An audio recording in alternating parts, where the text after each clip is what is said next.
आज आपण आपल्या YouTube चॅनल फिजिक्स गुरु या YouTube चॅनलमध्ये आपण ठरल्याप्रमाणे MHTCET नीट JEE या एक्झामचा पॅटर्न आपण समजून घेणार आहे.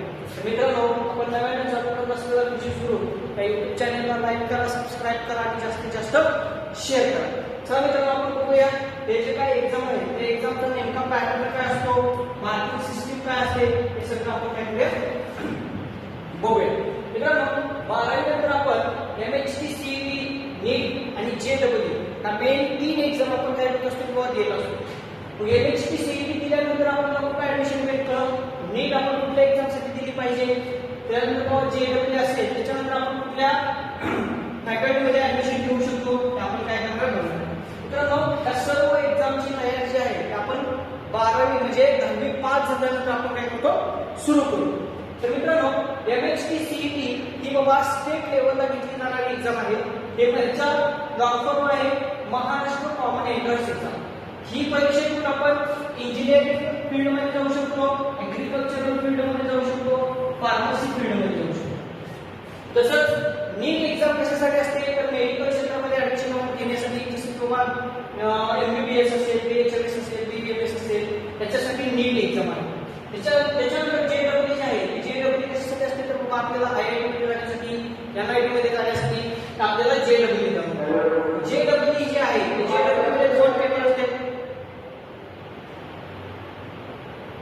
पहिला पेपर आहे तो मेनचा पेपर असतो आणि दुसरा पेपर असतो तो ऍडव्हान्सचा पेपर असतो. मग आता ह्या 3 मेन एक्झामचा फॉर्मॅट काय आहे, मार्किंग स्कीम काय आहे, बाबा ह्या एक्झाम क्रॅक करण्यासाठी आपण कुठला सिलेबस रीड केला पाहिजे, काय केला पाहिजे, आपण काय करूया 1 बाय 1 बघत जाऊया. मित्रांनो, पहिल्यांदा सुरुवात करू MHTCET पासून.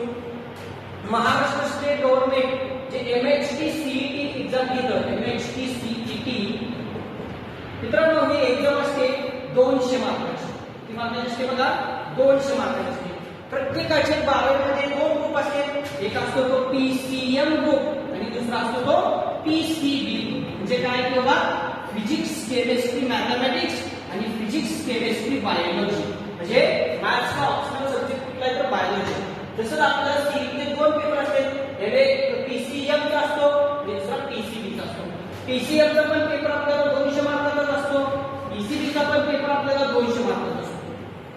फिजिक्स आणि केमिस्ट्री दोन्ही पण ग्रुपमध्ये कसे असते बाबा सेम असते. जर आपण PCB चा विचार केला मित्रांनो तर PCB च्या पेपरमध्ये आपल्याला 200 क्वेश्चन बघायला मिळतील. किती क्वेश्चन असतील 200 मार्काला 200 क्वेश्चन असतील. त्यात फिजिक्सचे क्वेश्चन किती असते तर फिजिक्सचे क्वेश्चन 50 असतील, केमिस्ट्रीचे क्वेश्चन किती असते तर 50 असतील आणि बायोलॉजीचे किती क्वेश्चन असते तर ते 100 असतील. म्हणजे काय तो फिजिक्सचे 50 क्वेश्चन 1 मार्काला 1 क्वेश्चन, केमिस्ट्रीचा 1 मार्काला 1 क्वेश्चन, बायोलॉजीचा 1 मार्काला 1 क्वेश्चन, असे टोटल मिळून 200 क्वेश्चन आपल्याला 200 मार्कासाठी असतात. 200 क्वेश्चन 200 मार्कासाठी असते. तसेच PCM चा जर विचार केला तर फिजिक्सचे 50 क्वेश्चन असते, केमिस्ट्रीचे 50 क्वेश्चन असते, केमिस्ट्रीचे 50 क्वेश्चन असते आणि मॅथमॅटिक्सचे काय असते तो 50 क्वेश्चन असते. असे 150 क्वेश्चन तुम्हाला 200 मार्कासाठी असते. म्हणजे फिजिक्सचा 1 क्वेश्चन 1 मार्काला असतो, केमिस्ट्रीचा पण 1 क्वेश्चन 1 मार्काला असतो, मॅथ्सचा 1 क्वेश्चन मात्र काय असतो तुम्हाला 2 मार्काला असतो. म्हणजे जर तुम्ही सीईटीचा पेपर देत असाल तर सीईटीच्या पेपरमध्ये 2 पेपर असतील, किंवा एक PCM ग्रुपसाठी आणि दुसरा PCB ग्रुपसाठी असतो. PCB म्हणजे काय तर फिजिक्स, केमिस्ट्री आणि बायोलॉजी आणि PCM म्हणजे काय तर फिजिक्स, केमिस्ट्री आणि मॅथमॅटिक्स. PCB म्हणजे नंबर ऑफ क्वेश्चन किती असतात 200 असतात आणि नंबर ऑफ मार्क किती असतात तर 200 मार्क असतात.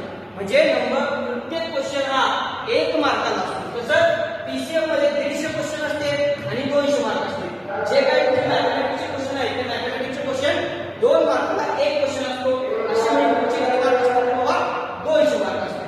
त्याच्यानंतर मित्रांनो बघायला गेलं तर फिजिक्स, केमिस्ट्री आणि बायोलॉजी आता बघायचं तर MHTCET मध्ये फिजिक्सला 25% वेटेज दिलेलं आहे, केमिस्ट्रीला 25% वेटेज दिलेलं आहे आणि जे काही तुमचं मॅथमॅटिक्स असू द्या किंवा बायोलॉजी असू द्या त्याला 50% वेटेज आहे. म्हणजे सीईटीचा अभ्यासक्रमामध्ये 50% वेटेज किंवा 50% मार्क हे बायोलॉजी किंवा मॅथमॅटिक्सला आहेत आणि फिजिक्सला 25% आणि केमिस्ट्रीला 25%. हे झालं मित्रांनो सीईटी म्हणजे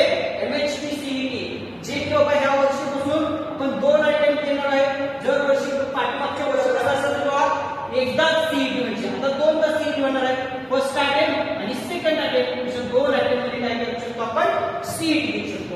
हे झालं सीईटीचं. याच्यावर आपल्याला कुठे ऍडमिशन भेटू शकतं, तर बाबा आपल्याला इंजिनिअरिंग कॉलेज म्हणजे महाराष्ट्र शासनाच्या अंतर्गत चालणारे जे काही गव्हर्नमेंट कॉलेज, इंजिनिअरिंग कॉलेज असू द्या किंवा फार्मसी कॉलेज असू द्या किंवा ऍग्रिकल्चरल कॉलेज असू द्या, त्या कॉलेजमध्ये आपल्याला ह्या एमएचटी सीईटी वरनं काय होतं किंवा ऍडमिशन मिळतं. मित्रांनो त्याच्यानंतर बघायचं झालं तर आपल्याला नीट एक्झाम बघा, NEET जी की बाबा आपल्याला जर डॉक्टर व्हायचं असेल किंवा मेडिकल फील्ड मध्ये जर एंटर करायचं असेल तर आपल्याला नीट देणं कंपल्सरी आहे. काय बघा, नीट परीक्षा देणं कंपल्सरी आहे.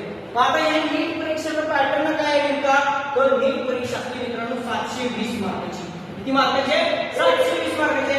आणि नीटचा पेपर देण्यासाठी आपल्याला 12वीला बायोलॉजी असणं गरजेचं आहे. काय बघा, बायोलॉजी असणं गरजेचं आहे. म्हणजेच काय की आपला ग्रुप कुठला असणं, PCB ग्रुप असणं काय बाबा खूप गरजेचं आहे. मग आता नीटचा पेपर देत असताना 720 मार्क आहेत आपल्याकडे. बघा हा 720 मार्कामध्ये 3 आपल्याला काय टाईप असतील, 3 आपले सब्जेक्ट आहेत. पहिला सब्जेक्ट आहे फिजिक्स. बघा पहिला सब्जेक्ट आहे फिजिक्स, दुसरा सब्जेक्ट आहे केमिस्ट्री आणि तिसरा सब्जेक्ट आहे महत्वाचा बायोलॉजी. त्याचं नाव आहे बघा बायोलॉजी. आता मग नीटच्या पेपरमध्ये 720 मार्काचा पेपर आहे, त्याच्यामध्ये फिजिक्स, केमिस्ट्री आणि बायोलॉजी आहे. मग आता हे 720 मार्काचं डिस्ट्रीब्युशन कसं आहे, तर ते 720 मार्काचं डिस्ट्रीब्युशन बघा, तर फिजिक्सला नियर अबाउट 180 मार्क आहे, केमिस्ट्रीला 180 मार्क आहे आणि बायोलॉजीला 360 मार्क आहे. असे टोटल आपले 720 मार्क. म्हणजे जर मला नीटचा पेपर द्यायचा असेल तर मला फिजिक्सला 720 मार्कापैकी 180 मार्क आहेत, केमिस्ट्रीला 180 मार्क आहेत आणि बायोलॉजीला 360 मार्क आहेत. मग आता हे 180 मार्क, 180, 360 हे मार्किंग स्कीम आहे. पण नंबर ऑफ क्वेश्चन किती असतात, फिजिक्सचे 45 क्वेश्चन आहेत, केमिस्ट्रीचे 45 क्वेश्चन आहेत आणि जे काय बायोलॉजी आहे त्या बायोलॉजीचे 90 क्वेश्चन आहेत. आणि मित्रांनो नीटला एक क्वेश्चन आपल्याला किती मार्काचा असतो बघा, तर तो असतो 4 मार्काचा. एक क्वेश्चन 4 मार्काचा असतो. म्हणजे इथं पण आपल्याला समजतं की बाबा नीटच्या पण पेपरमध्ये 50% मार्किंग स्किलचं वेटेज हे बायोलॉजीला आहे, 25% हे केमिस्ट्रीला आहे आणि 25% हे फिजिक्सला आहे. म्हणजे जर मला 720 मार्काच्या नीटच्या पेपरमध्ये फिजिक्सला 25% मार्किंग वेटेज आहे, केमिस्ट्रीला 25% मार्किंग वेटेज आहे आणि बायोलॉजीला 50% मार्किंग वेटेज आहे. म्हणजे बायोलॉजीचे 360 मार्काचे आपल्याला 90 क्वेश्चन सॉल्व्ह करायचे, केमिस्ट्रीचे 180 मार्काचे आपल्याला 45 क्वेश्चन सॉल्व्ह करायचे आणि फिजिक्सचे 180 मार्काचे 45 क्वेश्चन सॉल्व्ह करायचे. म्हणजे तिचा एक क्वेश्चन हा किती मार्काला आहे, आपल्याला 4 मार्काला आहे. पण त्याच्यामध्ये निगेटिव्ह मार्किंग सिस्टम अवेलेबल आहे. म्हणजे काय, जर तुमचा एक क्वेश्चन चुकला तर तुमचा 1 मार्क काय होतो बाबा वजा होतो. म्हणजे काय बाबा निगेटिव्ह मार्किंग कसे, जर तुमचा एक क्वेश्चन चुकला तर 1 मार्क काय होतो वजा होतो. म्हणजे 1/4 निगेटिव्ह मार्किंग सिस्टम आहे. हे बघा 1/4 निगेटिव्ह मार्किंग सिस्टम आहे. सपोज बाबा तुमचे 10 क्वेश्चन सोडवले होते तुम्ही, त्यापैकी तुमचे किती चुकले, 2 चुकले, तर 10 गुणिले 4 2 चुकले तर 8 बरोबर आले तुमचे. 8 गुणिले 4 किती झालं, 8 दोन्ही 16, 16 दोन्ही 32 म्हणजे 32 मार्क झाले.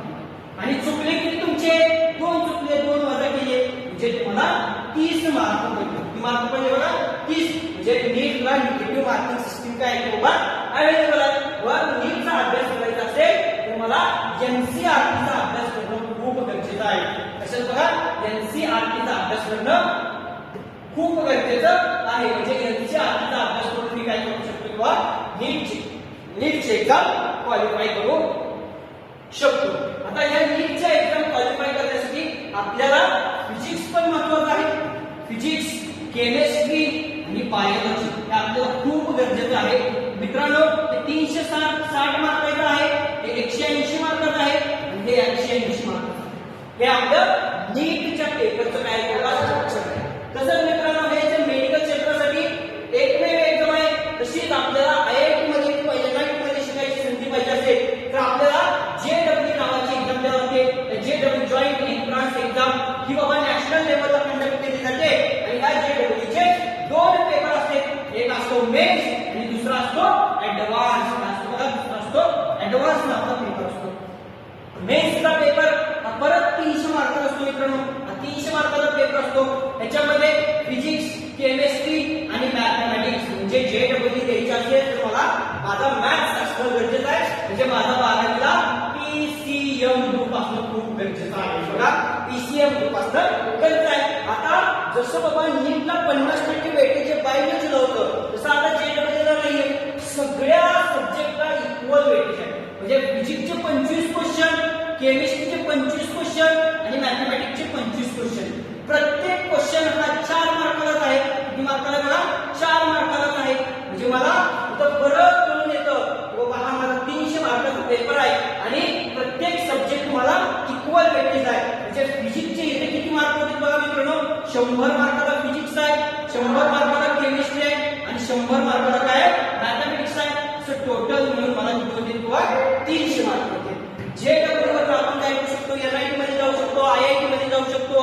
हे आपण काय करू शकतो? बाबा इंजिनिअरिंग फील्डसाठी महत्त्वाची एक्झाम आहे. त्याच्यामध्ये मेन्स क्लिअर करायचं असेल तर आपल्याला 300 मार्काचा पेपर देणं गरजेचं आहे. त्या पेपरमध्ये काय आलं? फिजिक्स, केमिस्ट्री आणि मॅथमॅटिक्स हे इक्वल लेवलला वेटेज आहे. जसं बाबा फिजिक्सला 100 गुण आहेत, केमिस्ट्रीला 100 गुण आहेत, मॅथ्सला 100 गुण आहेत. असे टोटल मिळून आपल्याला किती आहे? 300 मार्काचा पेपर द्यावा. जसं बाबा नीटला पण बाबा निगेटिव्ह मार्किंग सिस्टम अवेलेबल आहे, तसं JEE ला पण मिळालं निगेटिव्ह मार्किंग सिस्टम अवेलेबल आहे. म्हणजे इथं पण तुम्हाला 1/4 निगेटिव्ह मार्किंग सिस्टम आहे. म्हणजे तुमचा एक क्वेश्चन चुकला तर तुमचा 1 मार्क काय होतो? वजा होतो. म्हणजे फॉर एक्झाम्पल बघायचं गेलं तर तुम्ही 10 क्वेश्चन सॉल्व्ह केले होते, त्यातून तुमची काय झाली? 5 क्वेश्चन बरोबर आहे. 5 क्वेश्चन बरोबर आले म्हणजे तुम्हाला 4 मार्काचे क्वेश्चन आहे. किती मार्क आले? तुमचे 20 मार्क आले. तुमचे चुकले किती? 5 चुकले म्हणजे वजा 5 म्हणजे तुम्हाला 15 मार्क मिळतील. असे याचं काय असतं बाबा? Marking system. म्हणजे JEE ला आपल्याला निगेटिव्ह मार्किंग सिस्टम अवेलेबल आहे, नीटला आपल्याला निगेटिव्ह मार्किंग सिस्टम अवेलेबल आहे. पण मित्रांनो, MHT CET नावाची जी स्टेट लेवलला कंडक्ट केली जाणारी एक्झाम आहे, तिला मात्र निगेटिव्ह मार्किंग सिस्टम अवेलेबल नाही. म्हणजे इथं तुम्ही 100 सोडवले आणि तुमच्या 80 बरोबर आले तर तुम्हाला 80 मार्क मिळते. तुम्हाला इथं कुठलाही बाबा क्वेश्चन चुकला म्हणून तुमचे मार्क वजा केले जात नाही. आपण काय करणार आहे? युट्यूब चॅनलवरती असे बाबा MHT CET क्रॅक करण्यासाठी किंवा नीट क्रॅक करण्यासाठी किंवा JEE क्रॅक करण्यासाठी जे काय बाबा आपल्याला एक्झाम क्रॅक करण्यासाठी जे काय मटेरियल लागतं ते मटेरियल आपण काय करणार आहे? बाबा युट्यूब चॅनल मार्फत तुमच्यापर्यंत पोहोचवणार आहे. मित्रांनो बघा, आपलं टार्गेट असणार आहे किंवा नीटची एक्झाम कशी क्रॅक करायची किंवा बाबा CETची एक्झाम क्रॅक करण्यासाठी जे काय बाबा फिजिक्स आहे आपलं आहे काय बघा, जे काय फिजिक्स आहे, फिजिक्स मध्ये फिजिक्सचा सिलेबस नीटसाठी काय आहे, MHT CET साठी काय आहे किंवा JEE साठी काय आहे ते आपण काय करणार आहे किंवा बघणार आहे. आता फिजिक्सचा सिलेबस बघायला गेलं तर बाबा MHT CET ला स्टेट बोर्ड पर्यंत चालतो. नीट आणि JEE क्रॅक करायचे असेल तर आपल्याला फिजिक्सचा NCERTचाच अभ्यास करणं गरजेचं आहे. मग आता हे सगळं आपण आपल्या लेक्चरमध्ये की बाबा हे एक्झामचा नेमका पॅटर्न काय असतो काय नसतो हे आपण समजून घेतलं आहे. याच्या पुढच्या लेक्चरमध्ये आपण काय करूया? बाबा नीटला फिजिक्स मध्ये कुठले